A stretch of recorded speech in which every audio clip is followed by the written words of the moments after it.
Axios reports California voters' growing opposition to recalling Governor Newsom is driven heavily by Latinos. Last week, the Public Policy Institute of California released a poll that found 66% of likely Latino voters say they will not support the recall.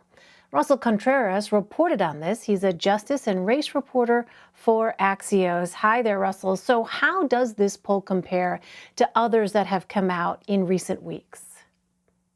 Well, over the past few weeks, there have been alarming polls for Democrats that showed this recall race was tight, that the governor was leading by 2 or 3 percentage points, but Latinos were supporting the recall by 52%.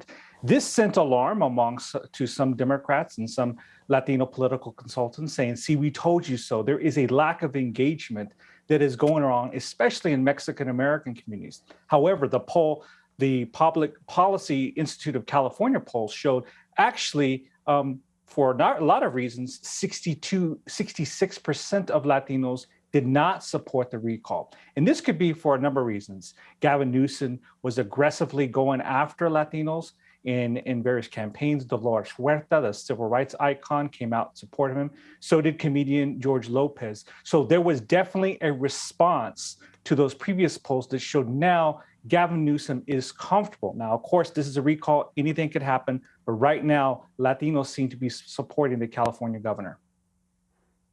And give us some broader context here, Russell. Remind us how important Latino voters are in any race in California.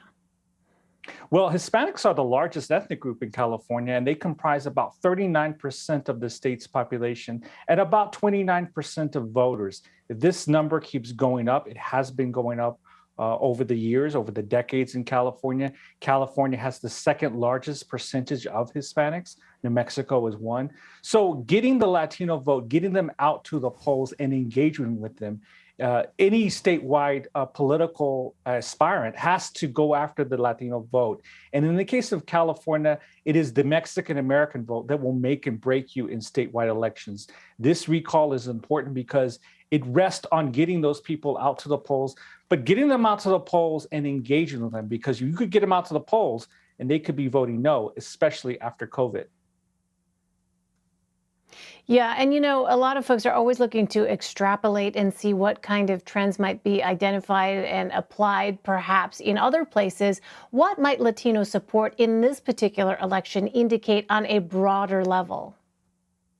Well, the pandemic in California has disproportionately hurt Latinos. They're voting with their wallets.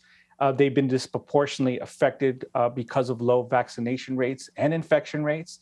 But the slowdown, the economic slowdown as a result of restrictions disproportionately affected the Latinos.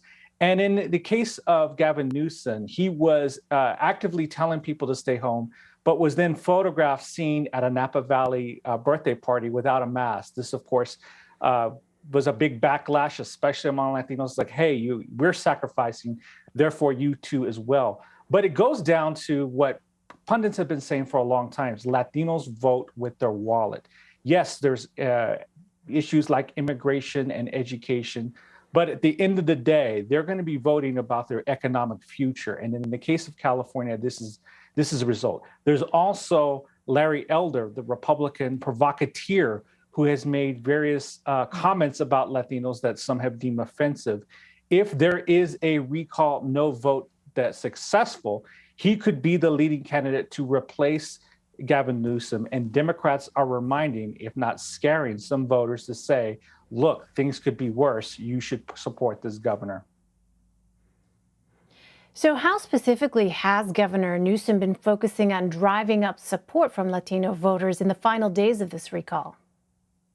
Well, he's been going to Latino enclaves, whether it's East LA or Central California, talking about his record. He has a lot to brag about, according to some civil rights organizations like Dolores Huerta, saying that he tried to get undocumented workers access to stimulus programs.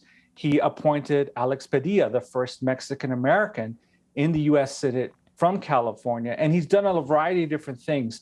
So Latino Democrats have a record which they would try to exhibit to voters to say, look, he may have made mistakes with the COVID slip up, but look at his record.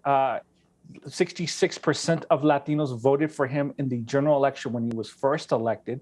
And this recall is different from the one that recalled Gray Davis about 15 years ago. There, Arnold Schwarzenegger was able to get support from Latinos, especially with brother-in-law Ted Kennedy coming down to California to vote for him.